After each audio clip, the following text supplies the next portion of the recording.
So the idea here is that, as you know, we can do this on SQL. And there is no data warehouse, no data cube here.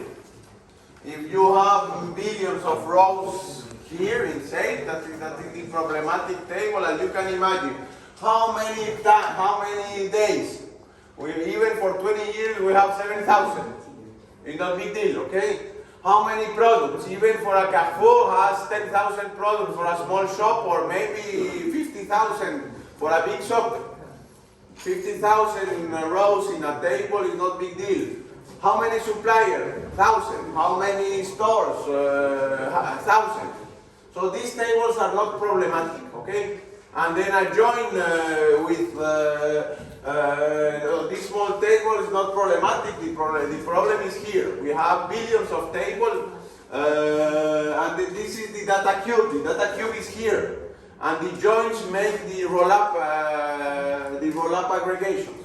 Okay. So how do these cubes do internally at the logical level? They need to materialize something.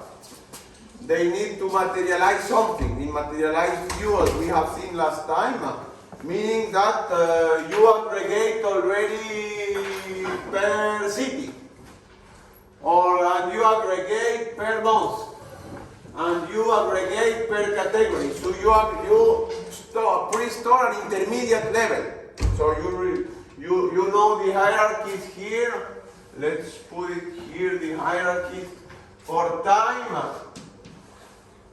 We have a hierarchy, let's put it in this order. We have a hierarchy from year to month, or even quarter to month to day. For store, we have, for example, country, province, city, and store. For customer, etc. So you have all possible combinations, and then the idea that we are trying to see now is you cannot store everything, because storing everything is unaffordable.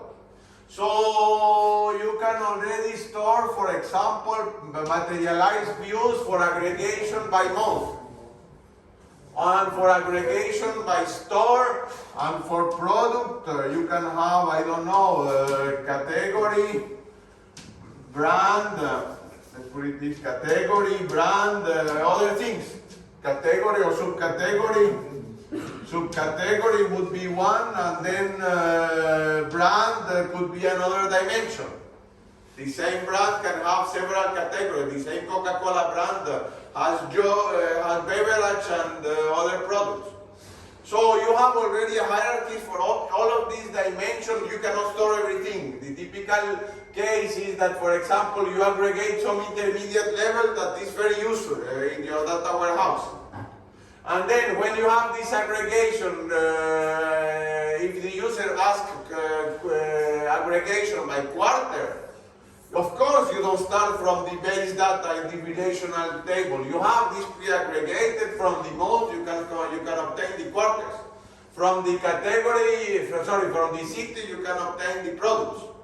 So there is no need to do all possible aggregation first, because we cannot afford it. And we will see how. And the other reason is that from partial aggregation you can build up other aggregations. So this is the kind of thing that we are going to see. So we are talking a multidimensional array, and the first thing to understand is whether the array is sparse or not. Do you know the problem with, do you understand first what are sparse arrays? Or almost filled arrays. What is the sparseness in an array? It has zero or no data.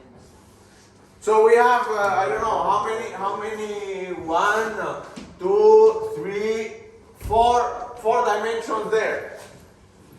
What do we mean? Suppose that the sales cube is not spared, is almost full. What would that mean? So we have 4 dimensions on which we can analyze each element in this sales. Yes? Yes, that it will perform the action on every row. Maybe then we have sales for every supply, every store, every product. Is this reasonable? Every time you go to the supermarket, do you buy every possible product of every possible supplier of every? No. So in data warehouses, we are dealing with spares cube. You understand this idea? Among all the possible combinations, only very few will be filled. Okay, with this idea. And then this is the problem. Can we afford to store that in a multi-dimensional array? So you know the array in whatever your favorite programming language. You define an array from 10 rows and 50 columns. Do you store that for 4 dimensions and all possible combinations? No, even if you store that as array, you need to use a sparse array data structure, because you cannot afford to reserve a lot of space in the memory of your computer when only maybe 10% of these combinations are valid. Okay? Is it going to be stored like it will remember which cells are sparse, and it will just, well, is it the technique? I mean, there's an interesting moment. You can store a huge file on your disk. You can store a file which is bigger than your disk space. If your file gonna be sparse, it's gonna be 0. So it will just store information that all these cells are filled with 0 instead of filling the 0 and storing the 0 in that place. One question, indeed. Let's forget for 2 minutes data warehouse or even databases. Suppose that you are working in your favorite programming language, Python. Most of you should know Python, okay? It can be used as an example, or C or C#, whatever. Do you have an array structure in Python or C#, etc.? Yes, or C, C++? Do we have an array? Yeah. Suppose that you have 50,000 rows and 50,000 columns. Can you afford to ask an array with that size in your local computer? Most probably not. No. Therefore, if you know that only 10% of this array, of this combination is filled, what do? You cannot use the array, the built-in data structure of Python. What you would use? Do we have a sparse array data structure in Python? Most probably yes. How does this? We don't have this. I mean, we cannot afford to have 50,000 times 50,000. Then how, conceptually, at some conceptual level, you can program your Python program with this data structure. But actually, how does it store in the, since you know that only this and this and this will be filled, how do you store that in your which data structure will you use for a sparse matrix like this? Sorry, a dictionary, indeed, something like this. So basically you say row 1, column 1, and then the value. And row 1, column 2, the value. But typically you use a data structure that is already ordered. So you can order the, for example, first on the first coordinate, second on the second coordinate, and then you will use memory as there are cells in this matrix, which will be 10% of 5,000 times 5,000. Okay, for that, this is the idea. Here we talk about 2, but as I mentioned in a data warehouse context, so you have 50 dimensions. Imagine 50, I don't know, even if there are 1,000 elements, members of each dimension, 1,000 products, 1,000 store, which is nothing. times 1000 to the power of 50, it's impossible in any computer. Therefore, we need to use sparse data structures to store all this. In that, whatever value is not in this combination of row column, it does not exist. That somehow solves the problem of not storing zero. No, by the way, we store nothing for this combination for which we don't have not data. Okay, for this idea of sparse.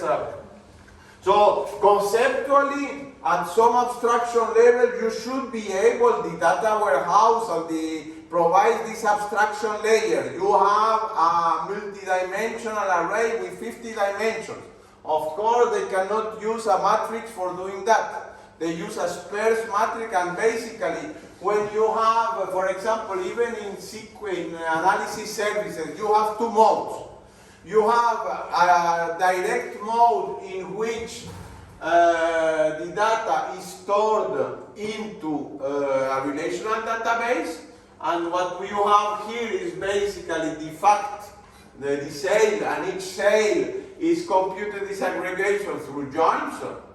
Or you have another mode in, this is some configuration parameter you have in analysis service, in which you have a multidimensional, a sparse multidimensional data structure that of course is secret. You cannot know how Microsoft stores this sparse array, but they do it in a way so you can, at some level of abstraction, think of a matrix, and they store this in a sparse array.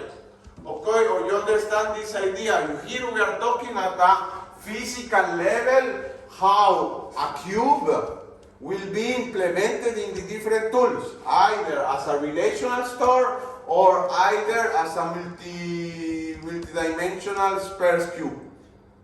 And there is a parameter in which you immediately show how do we store. And of course there are differences and limitations. If the number of data is, that varies from one version to another, less than that amount of gigabytes or terabytes, you can use that. As soon as you go beyond that, you need to go back to the traditional relational storage for this huge amount of data. You get the idea? So this is the one aspect of the problem, and then the aspect of the data explosion, which is important. So basically, we have n dimensions. We have 50 to the power of suppose that each dimension has d values. 1,000 products, 200 stores, 7,000 days. And as soon as you have one additional value in that dimension, the number explodes. So imagine you have 10 dimensions, and this is small value. This is very small. Imagine only 10 products and 10 clients and 10 stores and 10 days. Already this amount of possibilities. Of course, you cannot afford that in whatever computer. Then let's see one problem. Suppose that we have here only 2 dimensions and a single measure. We have 2 values for countries, 2 values for brand. So this will be the full cube. Every possible combination is there, okay? But the problem is that we don't need only this. We all roll up and cube are there. The thing that we have just seen, roll up and cube. What will be this value? Suppose that, I don't know, that this is country and this is brand. What will be this value? France, that will be Belgium. What will be here? A and B, you understand the idea? With only these 2. Let's see what happens if just we add a new value in one dimension. We have a new value here, but look at how many new values we have one tuple, one additional tuple here. Look how many, with respect to the previous slide, look how, here we need to compute 5 values. By simply adding one tuple, we need to compute much more values. Imagine how many new customers there arrive every year to Amazon. So you get the idea. As soon as the database explosion problem, we need to see how many dimensions, how many data points, and then suppose that we take a random distribution from 0 to 1 to measure all these kind of things and see how the problem scales up. So suppose this case, we are going to define the size of the cube with respect to our data points. We fixed to 10 dimensions. We fixed to here in this axis how many values in each dimension. And then the cube, look at this, it's beginning to increase the size of the cube, the number of possible values on the data cube. Another problem, if we have more number of dimensions, we have an exponential problem. As soon as we add new values in this multidimensional, new coordinates in this multidimensional space, we enter the limits of what is manageable. Therefore, somehow, the idea, if we see here is a log scale, look at this, the number of entries here is in log scale. That means you have an exponential growth in the number of data points. So, I will leave a little bit to you for analyze this idea, but you get the intuition a little bit when you reread these slides. But the problem is there. Basically, we cannot afford in very practical. So there are analyses like this that show that in any possible circumstance, it's impossible to store everything on a data warehouse. Therefore, we need to this OLAP tool needs to smartly choose which aggregations. And as I mentioned before, since we cannot afford to store everything, the SQL Server and the most advanced tools, they look at the logs.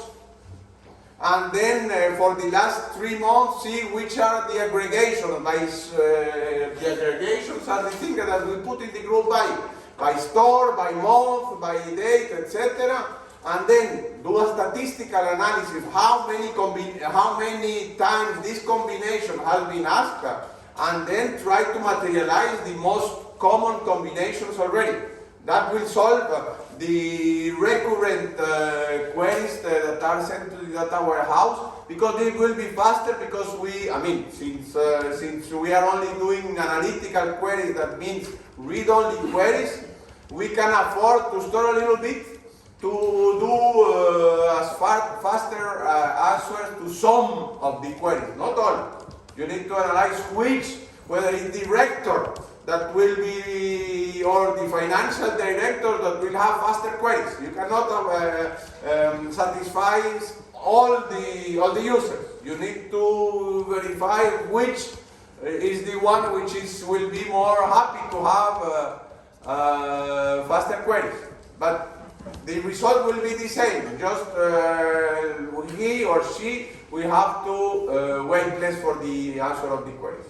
Okay, so this is the overall idea of materializing which combination will be materialized.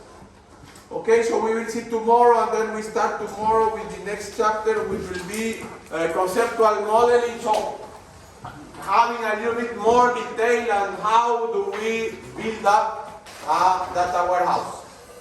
Conceptual model for data warehouse. See you tomorrow. I'll see you this afternoon for some of you.